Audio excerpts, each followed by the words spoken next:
চলো সবাই মিলে একটু ঘুরে আসি। আর আমার বর রাধে রাধে গান লাগিয়ে দিয়েছে, আর দেখো চারিদিকটা কুয়াশায় ঘেরা। বোলপুর টু দার্জিলিং চলো সবাই একটু ঘুরে আসি। ফ্যামিলি নিয়ে যাচ্ছি, আমি, আমার বর, আমার ছেলে আর আমার সঙ্গে ভাই থাকবে।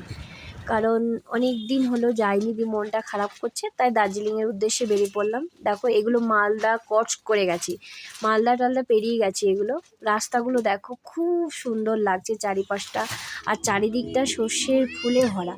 আর চলে এলাম রেস্টুরেন্ট কাম হোটেল খেতে, কারণ খেতে তো হবেই।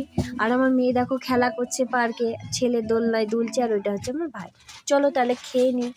খেতে চলে এলাম, আর হাত টাত ধুয়ে এবার আমরা বসে পড়বো খেতে। তা ছেলের আবার বায়না আছে, মা আমি তো ভাত খাবো, খাওয়ার শেষে কিন্তু আমাকে আইসক্রিম খেতে হবে। বাবা এখানে একটা মজার জিনিস কী বলতো, একটা হট আইসক্রিম পাওয়া যায়, খেতে খুব সুন্দর। দিয়ে খেতে বসলাম, বর চলে এলো, ভাই চলে আসছে, মেয়ে ভাইয়ের হাত ধরে আসছে। আর ছেলে তো মানে খেতে ভালোবাসে তোমরা জানোই, বলে বসে পড়েছে। আর আমরা ঘরে বাইরে স্পেশাল থালি খুঁজছি কোনটা ভালো হয়। 130 টাকারটাই নিলাম, আর ভাই খেলো আর আমি খেলাম ভেজ থালি, মানে 80 টাকা। তাতে ডিম থালি নিয়েছিলাম, এগ থালি বলে যেটা।